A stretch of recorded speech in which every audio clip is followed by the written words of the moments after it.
आज मराठी प्रेमी आज या छत्रपती शिवाजी महाराजांच्या साक्षीनं देव मारुतीरायाला वंदन करून आज या ठिकाणी आम्ही स्वतःला ज्ञानपीठ पुरस्कार विजेते म्हणून नावलौकिक मिळवलेले दामोदर मावजो यांचा या ठिकाणी निषेध करण्यासाठी आम्ही या संपूर्ण मराठी प्रेमी या ठिकाणी जमलेलो आहोत।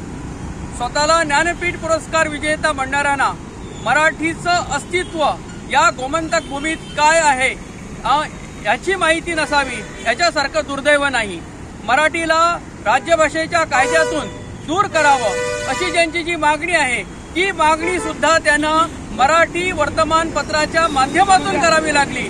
म्हणजे मराठीची भीक घेतल्याशिवाय या कोकणी वाद्यांना सुख लागत नाहीये, समाधान मिळत नाही। मराठीच्या भाषेवर यांची जडणघडण होत आहे। मराठी ही गोमंतकाचा श्वास आहे, मराठी ही गोमंतकाचा अभिमान आहे। या संपूर्ण या मराठीबद्दल एवढं यांना माहीत असून सुद्धा हे नालायक मंडळी मराठीला गोव्यातून नष्ट करण्याचा प्रयत्न करीत आहे। पोर्तुगीज काळापासून या मराठीचं अस्तित्व या गोमंतक भूमीत आहे। कितीतरी आक्रमणं झाली पण मराठी भाषा या गोमंतकातून नष्ट होऊ शकली नाही। मराठी भाषा या गोमंतकाची राज्यभाषा व्हावी या पुनश्च एकदा मी सांगतो की भारतीय जनता पार्टीनं देव बोडगेश्वराच्या साक्षीनं मराठीला राज्यभाषा करण्याचं जे आश्वासन दिलेलं ते आश्वासन पूर्ण करावं आणि अशा प्रकारचे जे लोक मराठीला दूर करण्याचा प्रयत्न करताय त्यांना एक चपराक मिळेल त्यासाठी मी पुनश्च एकदा मुख्यमंत्र्यांकडे विनंती करतो की त्यांनी मराठीला राज्यभाषेचा स्थान द्यावं। मराठीचं अस्तित्व या गोमंतकात कोणी पुसू शकत नाही। मांडवीतून किती आजपर्यंत पाणी वाहून गेलं पण मराठी या गोमंतकात टिकून राहिली आहे आणि मराठीच्या नादाला कोणी लागलं तर आता भविष्यात शांततेत उत्तर नाही तर त्यांना आक्रमकरित्या त्यांना उत्तर दिलं जाईल, त्यांच्या घरात घुसून त्यांना उत्तर दिलं जाईल। हे लक्षात ठेवा, उगाच मराठीच्या नादाला लागू नका। मराठी ही गोमंतकाची भाषा आहे, मराठी ही गोमंतकाची राज्यभाषा आहे हे लक्षात ठेवा। आणि पुनश्च एकदा मी दामोदर मावजो यांचा जाहीररित्या निषेध करतो। दैवत छत्रपती शिवाजी महाराज यांना अभिवादन करून तसंच श्री मारुतीरायाला वंदन करून या 4 दिवसापूर्वी ज्ञानपीठ पुरस्कार विजेते दामोदर मावजो यांनी मराठीबद्दलची गरळ ओकली त्याचा निषेध करण्यासाठी या ठिकाणी आम्ही इथे मराठी प्रेमी जमलेलो आहोत।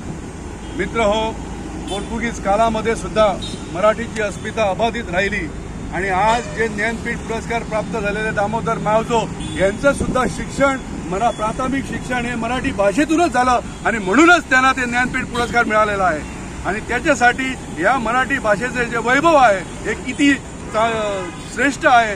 आणि आजपर्यंत अनेक प्रुडंट मीडियामध्ये सुद्धा मुलाखत देताना त्यांनी मराठी कादंबरीचा सुद्धा उल्लेख केलेला आहे, अनेक लेखक त्यांचा त्यांनी उल्लेख केलेला आहे। म्हटल्यानंतर मुळातच मराठी भाषेशिवाय त्यांना पुढे जाता येत नाही आणि आज सुद्धा मराठीचा निषेध करण्यासाठी मराठी वर्तमानपत्राचा वापर करावा लागला हे खरं म्हटलं तर दुर्दैव आहे। आणि अशा लोकांना खरं म्हटलं तर या मातीतच काढलं पाहिजे अशी माझी तीव्र भावना आहे।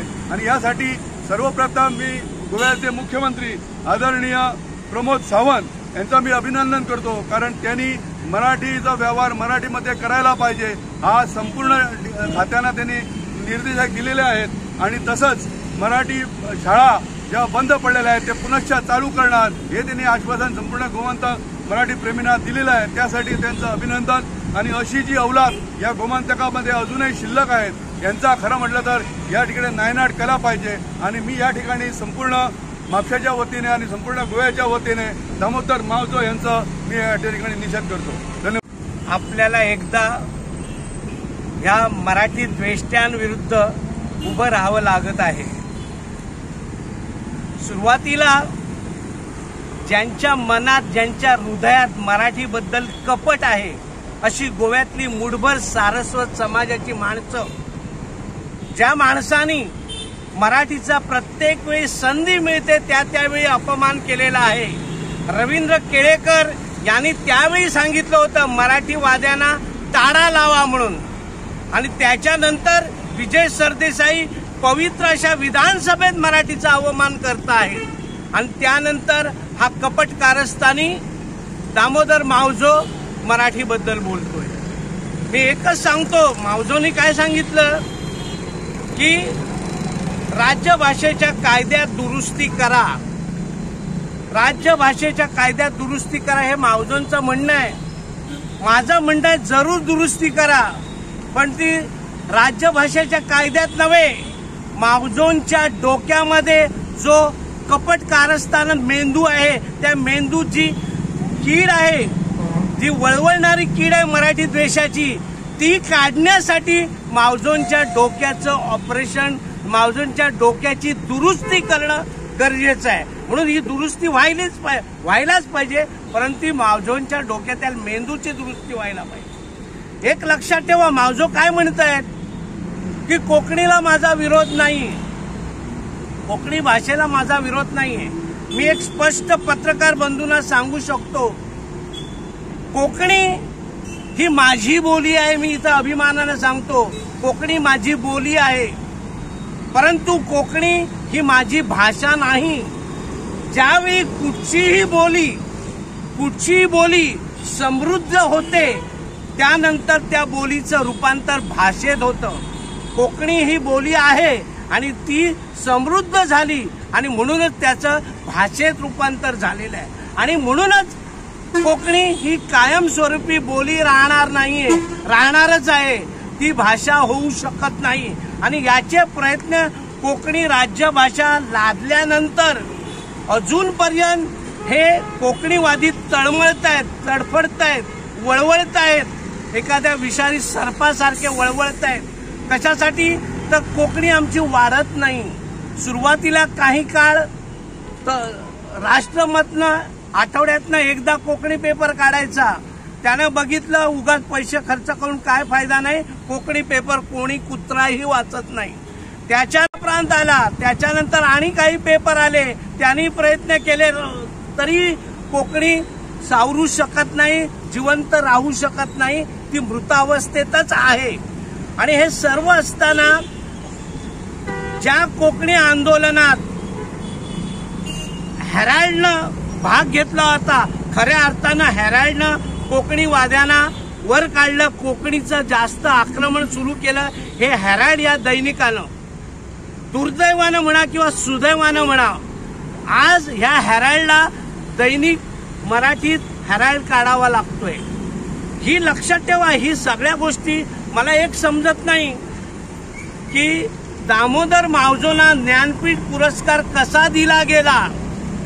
जर त्यांना ज्ञान असतं तर ते असे बोलले नसते, कारण त्यांना माहित आहे मराठी आणि कोकणी ह्या दोन्ही गोव्याच्या राज्यभाषा आहेत। हे साधं जर ज्ञान नसेल तर त्यांचा जो ज्ञानपीठ पुरस्कार दिलेला आहे तो केंद्र सरकारने परत काढून घ्यावा। कदाचित केंद्र सरकारची भूमिका असेल, जो माणूस गोव्यात मराठीचा द्वेष करतो त्या लोकांना आम्ही ज्ञानपीठ पुरस्कार देणार, आणि म्हणूनच रवींद्र केळकरांना सुद्धा ज्ञानपीठ पुरस्कार मिळाला होता। आणि एवढं करतायत, एवढे प्रयत्न करा, राज्यभाषा सुद्धा कोकणी झाली, तरी आज सुद्धा कोकणीचं एकही दैनिक चालू शकत नाही। हे ज्ञानपीठ पुरस्कार प्राप्त करणाऱ्या मावजोंना मी विचारतोय, ह्याचा पूर्ण अभ्यास करा आणि कुठंतरी मराठी भाषेचं ज्ञान तुमच्या डोक्यात घाला। एवढं मी यांना सांगून माझे 2 शब्द संपवतो। मराठी चांगल्या प्रकारे बोलता येते, पण दामोदर मावजोंना मला त्यांच्याच भाषेमध्ये उत्तर द्यायचं आहे। ताका लागून हांव या दामोदर मावज्याक सांगूंक सोदता की बाप दामोदर मावजो, तुका आयज मेरेन हांव वळखनाशिल्लो, जेन्ना तुवें मराठीचो language status, official language status काडचो अशें जेन्ना स्टेटमेंट केले तेन्ना म्हाका कळ्ळें दामोदर मावजो म्हूण कोण तरी आसा म्हूण। अशें म्हज्या सारके कितलेशेच लोक आसतले। हाज्या वयल्यान कोंकणी भाशेचो प्रसार कितलो गोंयांत जाल्लो आसा साहित्यीक दृश्ट्या। तुमी कितले जाण साहित्यीक आसात कोंकणीन आणि ते तुमचे साहित्य कितले लोक वाचतात हाजें संशोधन तुम्ही करपा जाय पयलीं। आता हांव ह्या दामोदर मावज्याक एकूच प्रश्न विचारपाक सोदता की बाब इतली वर्सां तुमी ऑफिशियल स्टेटस घेतलो कोंकणीक, कोंकणींतल्यान एकूय तुमचो न्यूज पेपर कित्याक चलना? जे खंयचे पेपर तुमी काडले ते बंद कित्याक पडले? आता ह्या दामोदर मावज्याक कितें हांव आनी एक सांगपाक सोदता, तुमी जो कोंकणीक ऑफिशियल लँग्वेज स्टेटस घेतलो कसो घेतलो? क्रिस्तांव भाव आमचे जे आसा तांच्या खांद्यार बंदूक दवरून तुमी हो ऑफिशियल स्टेटस घेतलो आनी तांकांच फटयले लास्टाक. तांकां जी रोमी कोंकणी जाय आशिल्ली ती तुमी करूं ना. कितें ताका लागून आज क्रिस्तांव भाव तुमच्या वांगडा ना. आज क्रिस्तांव भावांची परिस्थिती अशी आसा की तांची जी नवी पिढी आसा त्या पिरयेक कोंकणी नाका, ते समजतात इंग्लिशूच आपली मातृभाषा म्हणून. सो आज जर संघर्ष जावपाचो जालो मराठी आनी कोंकणी असो जाल्यार कोंकणी वांगडा कोण ना. ताका लागून ह्या दामोदर मावज्याक हांव एक चॅलेंज दिता की तूं जर इतलो मराठीचो हे काडून ऑफिशियल स्टेटस काडून तुका जर दिसता कोंकणी वाडटली जाल्यार ते पयलीं एक कोंकणी वर्तमानपत्र काडचें आनी ते 1 वर्स चलोवन दाखोवचें. आनी अशें जर तूं करशीत न्हय तर तुजे जे ऑफिशियल स्टेटस मराठीचो काडचो कितें ह्या स्टेटमेंटाक एक वजन मेळटलें. नाजाल्यार बेठेच आपल्याक प्रसिद्धी मेळपा जाय म्हणून जो तो उठता आनी मराठीचेर टिका करता आनी त्या निमतान तांकां प्रसिद्धी मेळटा. होच तांचो एक उद्देश आसतलो. सर्वप्रथम केवळ गोव्यातील मराठी प्रेमी नव्हे, सर्व भारतीय भाषा प्रेमींच्या वतीनं मी दामोदर मावजो यांच्या वक्तव्याचा निषेध करतो. एक गोष्ट लक्षात घेतली पाहिजे की दामोदर मावजेने जे प्रसिद्ध केलेलं आहे, विधान प्रसिद्ध झालेलं, त्यामध्ये काय म्हणतात की तुम्ही मराठी बोलू शकता परंतु राजभाषेच्या कायद्यामध्ये तुमचं जे स्थान आहे त्याच्यापुढे काढलं पाहिजे. याचा अर्थ काय होतो? याचा अर्थ असा होतो की मराठी बोलू शकता, मराठी वाचू शकता, लिहू शकता, म्हणजे मराठी तुमची आई आहे, मराठी तुमची भाषा आहे, गोमंतकीयांची भाषा आहे, दामोदर मावजांना मान्य आहे. पण ते पुढे काय म्हणतात, ही तुमची जी आई आहे तिचं नाव तुम्हाला लावता येणार नाही कायदेशीर पद्धतीने. हा एक मोठा विनोद झाला. म्हणजे आपणच सांगायचं की ही भाषा तुम्ही बोलता, भाषा तुम्ही बोलू शकता, शिकू शकता, परंतु कायदेशीररित्या तुम्हाला तिचं नाव लावता येणार नाही. तर गोव्यातले जे तमाम सगळे मराठी प्रेमी आहेत त्यांना दामोदर मावजे जे काय बरळता आहेत त्याचं खरं म्हणजे त्यांना बऱ्याच कडक भाषेमध्ये उत्तर देता येईल. पण यापुढे आपण नुसत्या एक निषेध सभेतून न जाता हे अशा प्रकारचे जे दामोदर मावजेंना ज्ञानपीठ पुरस्कार मिळाला, आमच्याकडे मराठीमध्ये वि. स. खांडेकरांना जो मिळाला, भारतामध्ये ज्यांना ज्यांना ज्ञानपीठ पुरस्कार मिळाले त्या सगळ्या लेखकांचं एक महत्त्व काय सामान्य, या सगळ्यांकडे मानवता, सहिष्णुता, सर्वांभूती, सहानुभूती, राष्ट्रावरचं प्रेम हे सगळे गुण होते. आणि मला वाटतं संपूर्ण भारताच्या साहित्याच्या इतिहासामध्ये दामोदर मावजे हे पहिले ज्ञानपीठ पुरस्कार असतील की ज्यांनी पुस्तकं लिहिली असतील खूप, परंतु आपल्या जीवनातून, आपल्या वाणीतून भारतीय भाषांचा द्वेष कसा करावा याचं विष ओकणारा हा पहिला ज्ञानपीठ पुरस्कार. तेव्हा हे जे कोणी म्हातारे आहेत त्यांना काही दिसत नाही. आम्ही तरुणामध्ये महाविद्यालयामध्ये जातो म्हणून तुम्हाला सांगतो की गोव्यामध्ये नवी तरुण पिढी जी आहे ती कोकणी बरोबरच मराठीमध्ये उत्तम साहित्य लिहिते आहे. यावर्षी गोवा मराठी अकादमीनं 90 मराठी पुस्तकं छापली गोमंतकीय लेखकांची. दरवर्षी साधारणतः 50 ते 60 पुस्तकं गोमंतकामध्ये मराठी लेखक आपले प्रसिद्ध करतात. असे 2016 पासून आणि त्याच्या पूर्वी, त्यामुळे मराठी लेखकांची एक सशक्त तरुण पिढी तयार होते आहे. इथं जवळजवळ 2-2 हजार तरुण विद्यार्थी सृजन संगममध्ये जमून जे 2 दिवसांचा सोहळा करतात तो दामोदर मावजेने बघावा. आणि मराठी भाषा ही तरुणांनी आता आत्मसात केलेली आहे, तरुण त्याच्यामध्ये लिहिता आहेत. त्यांना मी सांगू इच्छितो की तुम्ही हे जे विधान करून मराठीचं अजिबात नुकसान करत नाही, तुम्ही कोकणीचं नुकसान करणार आहात. हे सगळे प्रॉब्लेम निर्माण होण्याचं कारण काय? मराठी संस्कृतीचं जे काही मौलिक अमृत आहे संस्कारांचं, ते नीट पोहोचलं जात नाही. त्यामुळे खरी गरज कुठली आहे? मराठी ही संस्कृतीची आणि संस्काराची भाषा असल्यामुळे ती सर्व मुलांना जर आत्मसात करायला लावली, मराठी साहित्य त्यांना द्यायला जर त्यांनी वाचलं, तर आज हे जे गोमंतकामध्ये एक विष निर्माण होत आहे त्याच्यावरचं उतारा म्हणून मराठी संस्कृती लोकांपर्यंत गेली पाहिजे. त्यासाठी मराठी साहित्याचा अभ्यास झाला पाहिजे. आणि मी त्यांना एक सांगू इच्छितो, मला खरं म्हणजे एवढा आनंद होत आहे की मराठीला जी आता मध्यंतरी काय ते मळवेळ आल्यासारखे वाटत होते ना, की आता मराठी संबंधी लोक आता बोलायला लागले आहेत. मागच्या महिन्यात आमचे एक ज्येष्ठ नेते विधानसभेतले त्यांनी आपली एक अक्कल हुशारी दाखवली आणि दुसऱ्या दिवशी त्यांनी माफी मागितली. आता हे आमचे ज्येष्ठ नेते साहित्यिक खरं म्हणजे त्यांच्या संबंधी मला एक आदर होता की एक ज्ञानपीठ पुरस्कार नेमलेले कुठल्याही भाषेतही असो, कोकणीत असो का कुठल्या ते, पण त्यांच्याकडे विद्वत्ता आहे असं मला वाटत होतं. पण आज त्याने जो वक्तव्य केलं आहे ना आमच्या संबंधी, मराठी संबंधी, खरोखर म्हणजे ते एवढ्या खालच्या पातळीवरती गेलेले आहे. एवढे मोठे ज्ञानपीठ पुरस्कार, खरोखर त्याने ज्ञानपीठ पुरस्कार कशाकरता मिळाला ते आम्हाला काय माहीत नाही, की आम्ही काय कोकणी वाचत नाही, आम्हाला कोकणी पण कळत नाही. त्यांना कदाचित ज्ञानपीठ पुरस्कार लाभलेले की ते मोठे वक्ते आहेत, मोठे साहित्यिक आहेत. पण आज जेव्हा आम्ही बघितलं ना, ते तेव्हा ते साहित्यिक वाटतच नाही की लहान मुलांसारखे अगदी खालच्या पातळीवरती त्याने आपलं वक्तव्य केलेलं. आज मराठीला जे राजभाषा कायद्यात स्थान दिलं गेलं आहे ते असंच आम्हाला स्थान मिळालेलं नाही आहे. गोव्यात न भूतो न भविष्यांती असं मोठं आंदोलन 1987 साली घडलं गेलं इथं आणि ह्या आंदोलनात भरपूर जाळपोळ बरीच लोकांनी आपल्या आहुती पण दिल्या या मराठी राजभाषेसाठी.